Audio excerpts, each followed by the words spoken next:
छांदोग्य उपनिषद प्रथम भाग। 3 ऋषि उद्गीत संबंधी विद्या में पारंगत थे। 1 सालवान के पुत्र सिलक, द्वितीय चिकितायन के पुत्र दालभय और तृतीय जीवल के पुत्र प्रवाहन। उन्होंने एक दिन परस्पर कहा, हम लोग उद्गीत विद्या में पारंगत हैं, अतः क्यों न इस विषय पर वार्तालाप करें। हाँ, ऐसा ही करें, कहकर तीनों उत्तम स्थान पर बैठ गए। तब प्रवाहन जेवली ऋषि ने कहा, पहले आप दोनों चर्चा करें, मैं आप ब्राह्मणों की कही बातों का श्रवण करूँगा।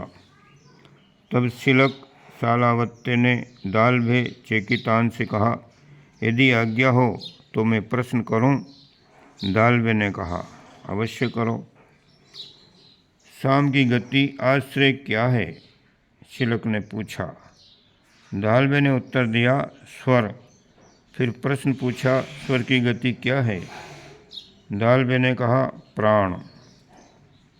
फिर प्रश्न पूछा, प्राण की गति क्या है? उन्होंने उत्तर दिया, अन्न। फिर प्रश्न पूछा, अन्न की गति क्या है? उन्होंने उत्तर दिया, जल। जल की गति क्या है? ऐसा प्रश्न पूछने पर उत्तर दिया, वह लोक स्वर्ग। इस पर सिलक ने पूछा, उस लोक की गति क्या है? इस पर दालभय ने कहा, स्वर्ग लोक का अतिक्रमण करके शाम को दूसरे आश्रय में नहीं रख सकते। हम शाम को पूर्णतया स्वर्ग में स्थित मानते हैं और उसकी स्वर्ग के रूप में ही स्तुति की गई है। तब दालभय चेकितायन से सिलक सालावत्य ने कहा, ये शाम निश्चय ही अप्रतिष्ठित है, परंतु यदि कोई उद्गाता ये कह दे कि तुम्हारा मस्तक पृथ्वी पर गिर जाए तो निश्चय ही मस्तक पृथ्वी पर गिर जाएगा। दालभय ने कहा, श्रीमान, मैं शाम की स्थिति आपसे जानना चाहता हूँ। सिलक ने कहा, अच्छा, जानो। दालभय ने प्रश्न पूछा, स्वर्ग लोक का आश्रय क्या है? उनने कहा, ये लोक। फिर प्रश्न पूछा, इस लोक की गति क्या है? सिलक ने कहा, सबके आश्रयभूत इस लोक का अतिक्रमण करके शाम को अन्य आश्रय में नहीं ले जाना चाहिए। हम इस लोक में शाम को प्रतिष्ठित करके ही उसकी स्तुति करते हैं। तब प्रवाहन जेवली ने कहा, हे सालावत्य, आपके द्वारा वर्णित ये शाम तर्क द्वारा समाप्त हो जाने वाला है। यदि कोई उद्गाता ये कहे कि आपका मस्तक गिर जाए तो ये मस्तक गिर जाएगा। फिर सिलक ने कहा, श्रीमान, मैं शाम की स्थिति आपसे जानना चाहता हूँ। इस पर प्रवाहन ने कहा, अच्छा, जानो। सिलक ने पूछा, इस लोक का आश्रय क्या है? प्रवाहन ने उत्तर दिया, आकाश, क्योंकि संपूर्ण प्राणी तथा तत्व इसी आकाश से उत्पन्न होते हैं और इसी में प्रलय को प्राप्त होते हैं। आकाश ही सबसे बड़ा है, अतः आकाश ही इस लोक का भी आश्रय है। वही श्रेष्ठ से अतिश्रेष्ठ उद्गीत है। वह अनंत रूप है। जो विद्वान उसे इस प्रकार जानता है, इससे वह परम उत्कृष्ट उद्गीत की उपासना करता है। इससे वह परम उत्कृष्ट जीवन को प्राप्त होता है और क्रमशः उच्चतर लोकों को प्राप्त होता जाता है।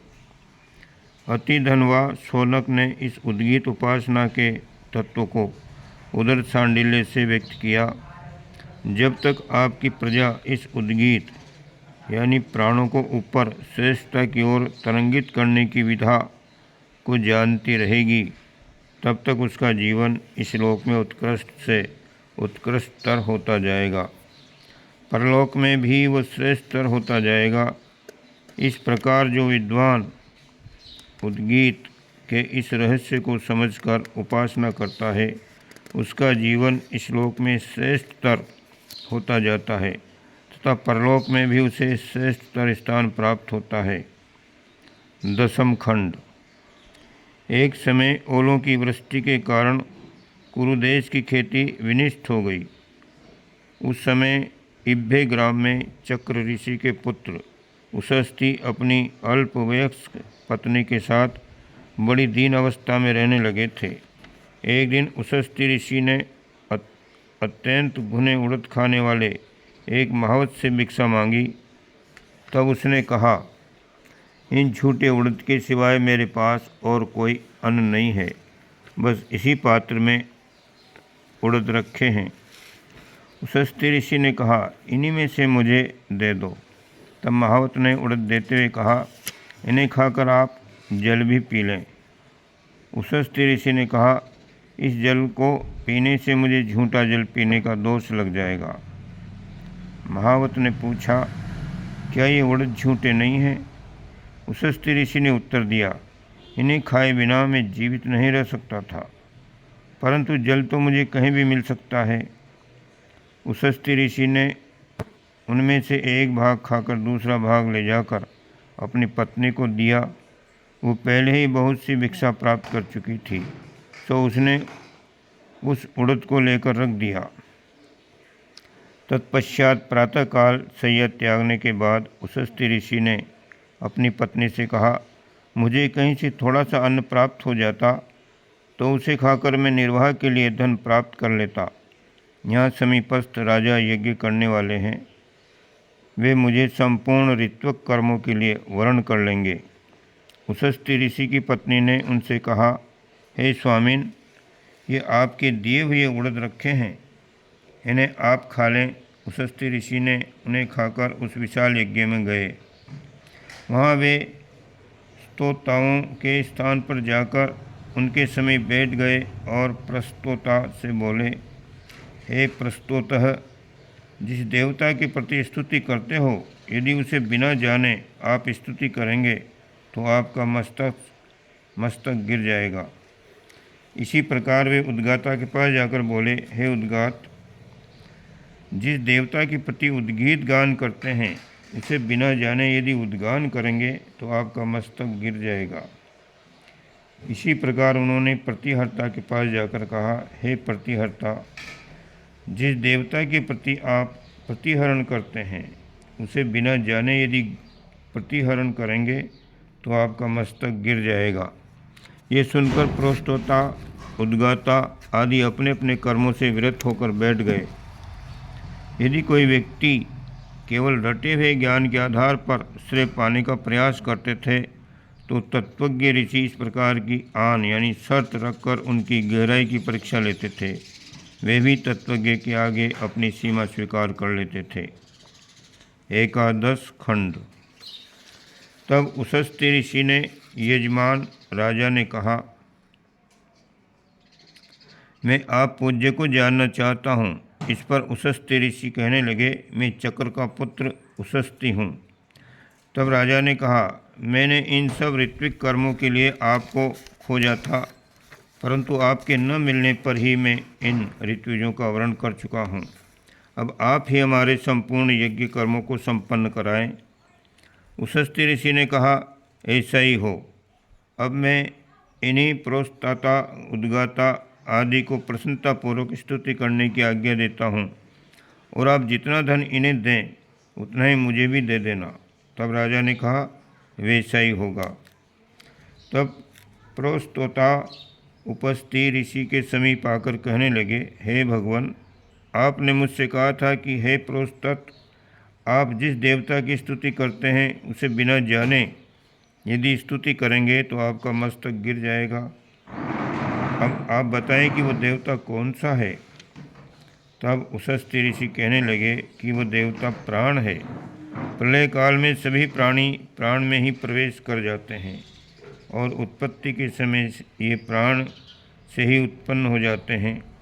ये प्राण ही स्तुत्य देव है।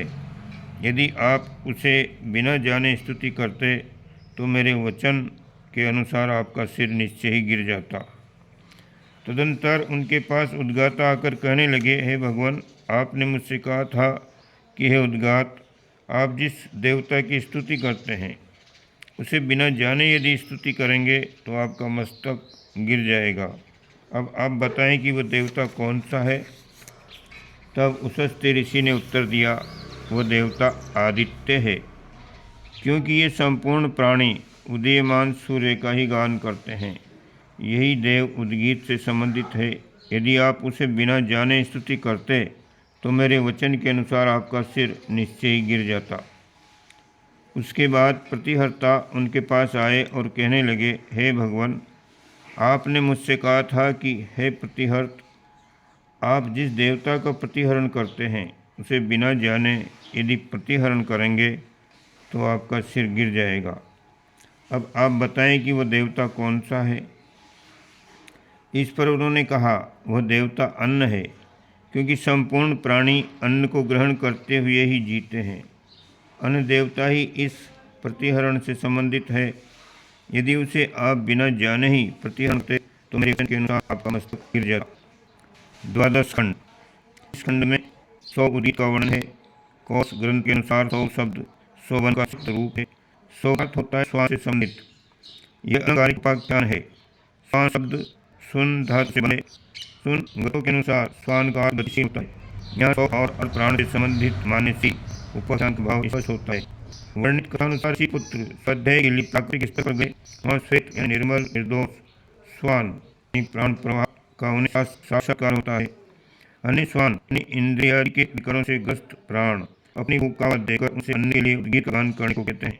पूर्व खंडों में कहा जा चुका है, शुद्ध प्राण की उद्गीत साधना फलित हुई है। वे प्रकृति में व्याप्त प्राण समूह शुद्ध प्राण के निपुण में उद्गीत का गान करें। इस प्रसंग में यहाँ वर्णित उपाख्यान का भाव सिद्ध होता है। अब 100 प्राणों से संबंधित उद्गीत का वर्णन करते हैं। बकदाल अथवा गुलाब मेरे सीधे के लिए जारी के समीप गए। उनके समीप श्वेत यानी निर्मल निर्विकार स्वान प्राण की इकाई है का प्रकट हुआ। उसके पास कुछ अन्य स्वान विकार प्राण समूह आगे कहने लगे, आप हमें निमित्त अन्न प्राप्ति के उद्गीत का गान करें, हम सब भूखे हैं। उस श्वेत स्वान ने उनसे कहा, तुम कल प्रातःकाल मेरे पास आ। तब कोतवाल बकदाल गुलाब इतने भी प्रातःकाल की प्रतिज्ञा करते रहे। प्रातःकाल वे सब स्वान मिलकर उसी पार भ्रमण करने लगे जैसे बहिष्पवामन स्रोत से करने वाले उद्गार आपस मिलकर भ्रमण करते हैं। तदनंतर वे वहाँ बैठकर हिकार करने लगे। वे हिकार करते कहने लगे, ओम हम भक्षण करें, ओम हम पान करें, ओम देव वरुण प्रजापति सूर्यदेव यहाँ अन्न लाएं, हे अन्नपते यहाँ अन्न लाएं, यहाँ अन्न लाएं। त्रयोदश खंड। यहाँ सम से संबंधित साधना का वर्णन है। इसमें शास्त्रीय की तरह स्वरों का गायन होता है, किंतु अर्थों का उपयोग नहीं होता। उस प्रक्रिया में प्रयुक्त स्वरों से संबद्ध भावों का विवेचन यहाँ किया गया है। इसमें हाव शब्द का लोप पृथ्वी है, आई शब्द वायु है, पत्थर चंद्रमा है, यह शब्द आत्मा है और ई अग्नि है। ये मानकर उपासना करनी चाहिए। ओम अजय है, निहव निमंत्रण का प्रतीक है और विश्वदेव है। प्रजा के स्वर प्राण रूप अन्न है और वाक